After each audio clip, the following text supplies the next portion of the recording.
Frankly, I love human beings.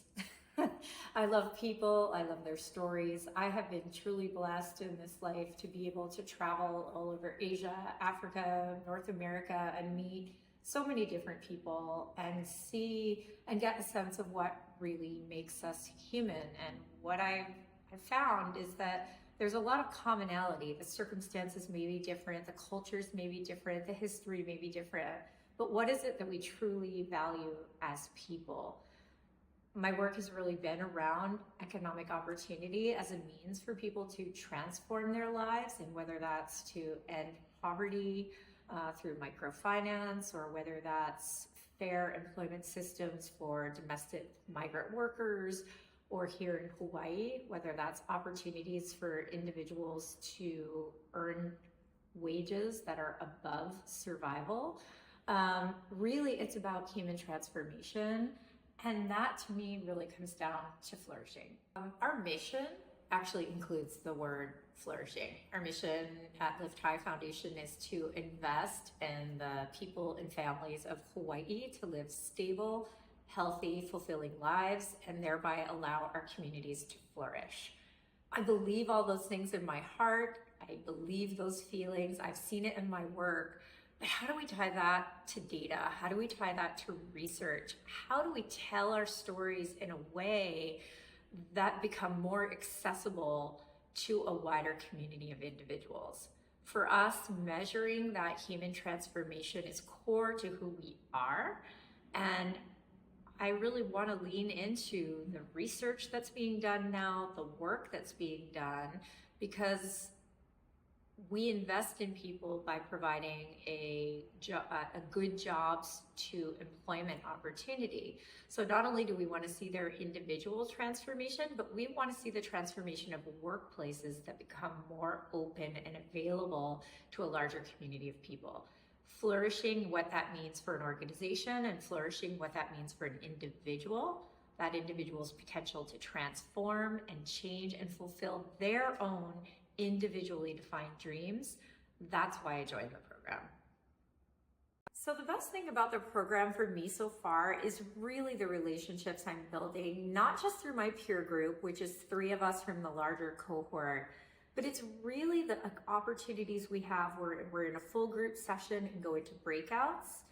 We meet different people in the group with whom we can follow up and engage on their own experiences of what flourishing means, and not just flourishing in theory or flourishing in principle or a desire or intention for flourishing, but in practice. What does that look like? What has been experimented with? What is the feedback you're getting from your employees?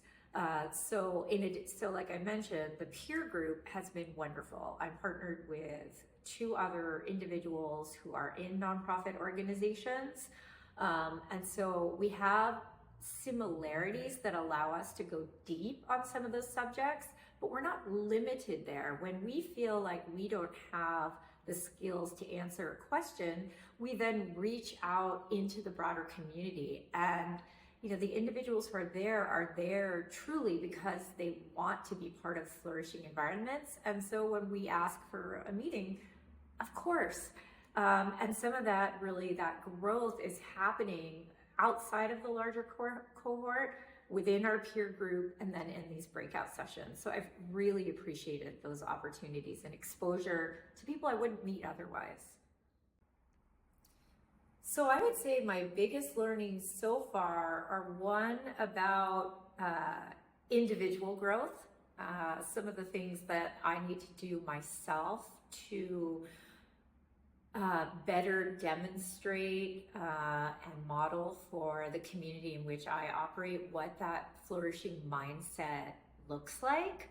And that has been really a true pleasure. Some of the really practical tips that have been included in the follow-ups to our sessions I've used to great effect, and they are sort of this virtual circle. So I've been really grateful for some individual growth and some very practical, immediate, low-hanging fruit action items with a high return on investment.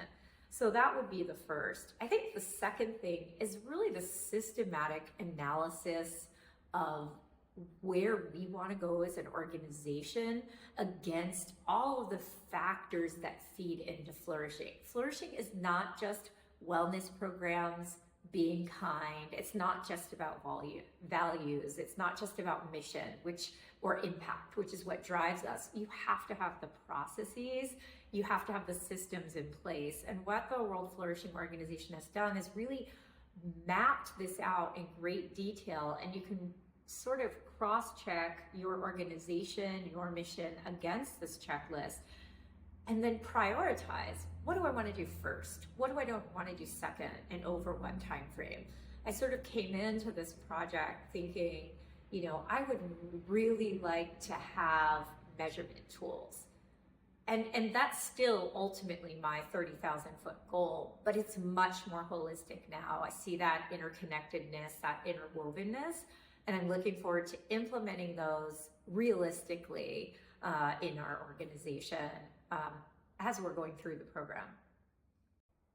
So I think an aha moment for me is reminding myself that within this cohort, there are so many like-minded, like-intentioned individuals, and there's so much to learn from them. In one of our breakout sessions, as part of the large group, I was in a group where a female leader, a female CEO, shared a story about her experience making a decision as the CEO. The board asked questions about that specifically and said, that seems like a soft and perhaps suggesting a feminine approach to handling the matter. She went on to say that she spoke with the board and said, let me make clear what my intention is. Let me make clear what my values are, the values of the organization are. Let me be clear about what our strategy is. This is why this approach is the right one. And I think about that a lot because flourishing can feel soft and feminine, right? People can dismiss it as something that's nice to have. But at its essence, it's who we are as human beings. It's about who we are in connection and relation to one another.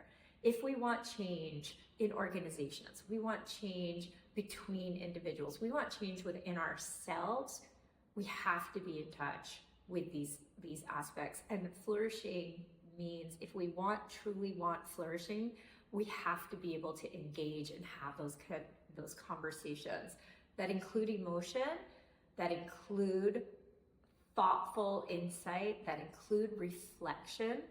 All of these things can contribute. So for me, I just love that my first group session, I heard this story and it just felt a little bit like a key had unlocked a space for us to have those conversations and for those to be valued for how important they really are.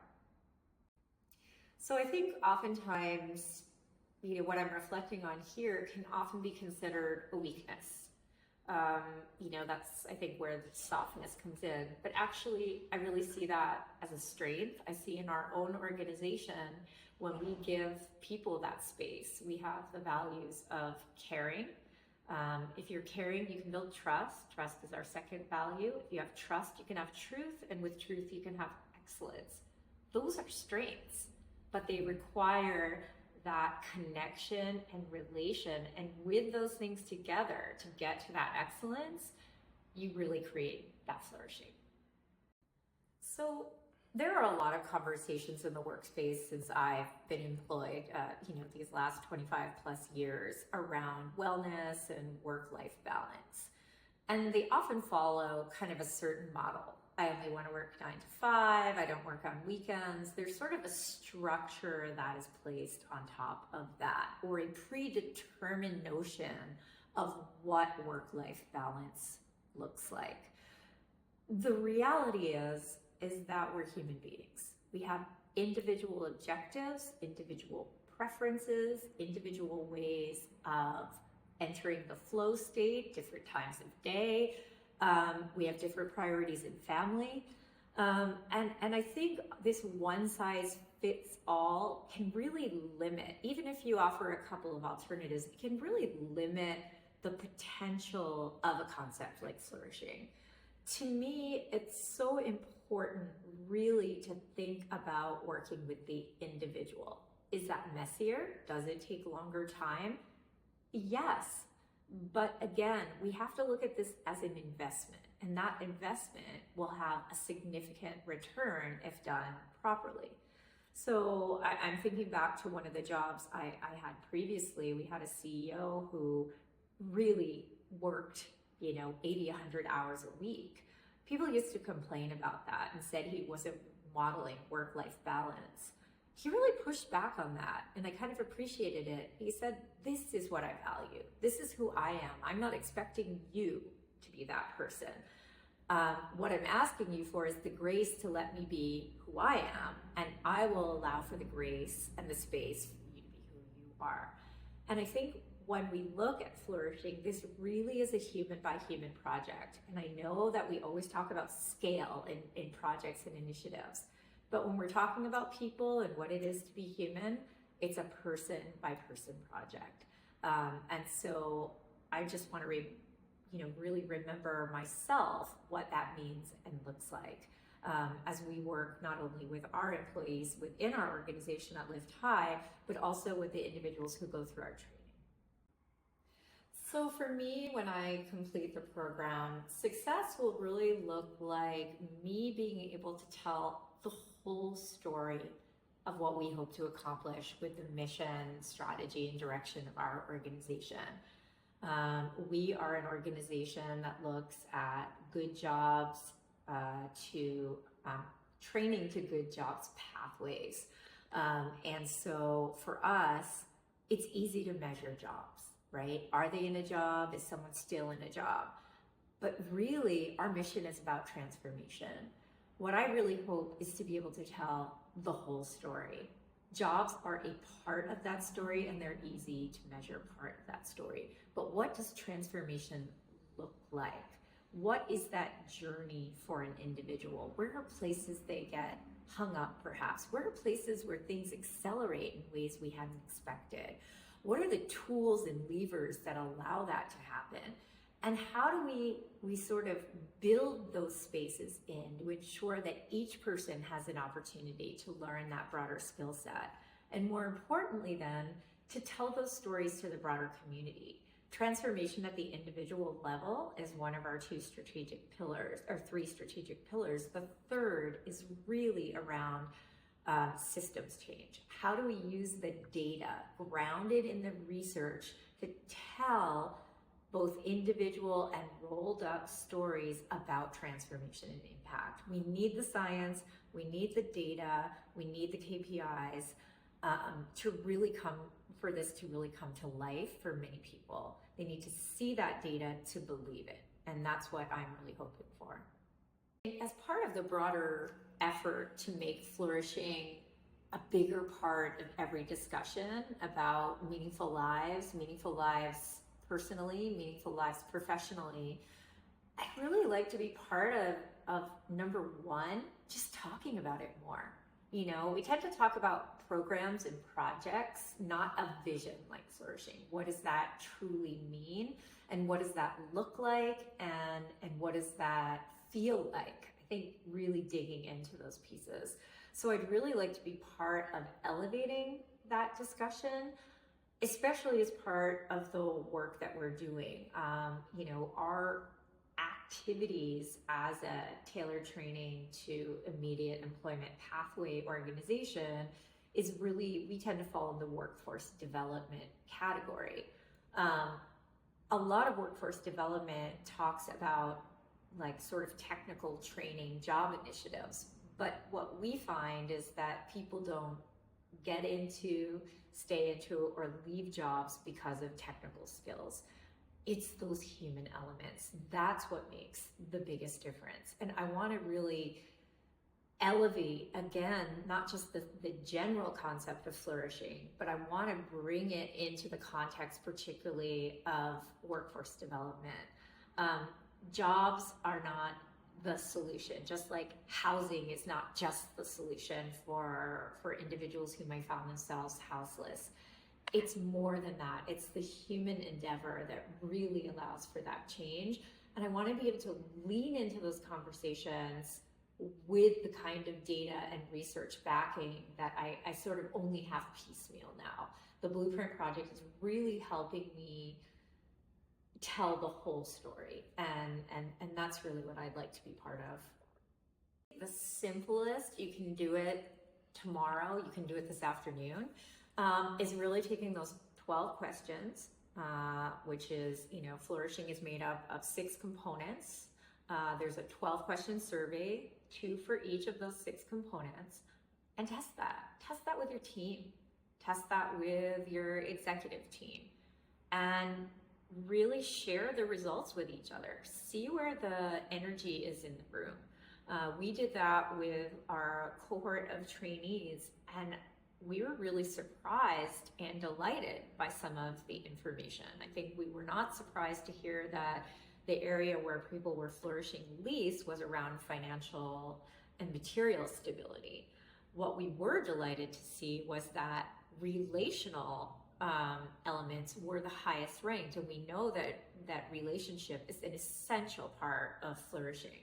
And so it allowed us to really have the kinds of conversations with our students that allowed us to sort of build that trust, build that understanding, and go one layer down and really understand some of these factors.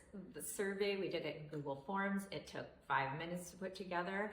The results were done in 10 minutes, but it allowed for extensive amounts of conversation that we wouldn't have had without that sort of framework to get started. So just as a starting point, do that. Make sure you have people put their names on it. We did not do that, mistake. Because what we want to do is obviously track that longitudinally over time.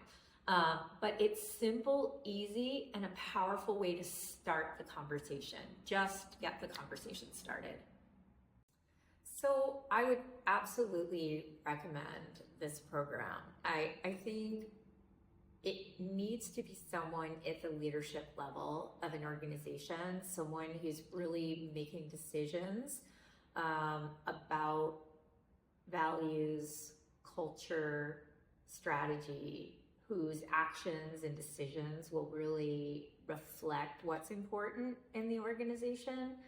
I really encourage a wider array of individuals beyond nonprofits. I mean, I think it's easy. I'm from a nonprofit organization. Purpose, mission-driven organizations tend to really feel more comfortable in discussions around things like flourishing, human behavior, behavior change, emotion. But if we look at the world, this is really what makes it tick. It's what makes day-to-day meaningful. What brings joy to our hearts, what brings light to our days, and how we weather the tough times. So I really encourage all leaders, particularly corporate leaders of very large organizations where employees can look and feel like a number on a spreadsheet, right? But if we can dig a little deeper, a little closer into what that means to have flourishing organizations, we may make different business decisions. We may make longer term business decisions. And if you look at the data, the return on investment really makes a difference. I think we need to open it up to more people, and I would highly recommend that we get, particularly very profit-oriented larger corporations to look at this work, because I think it is so fundamental.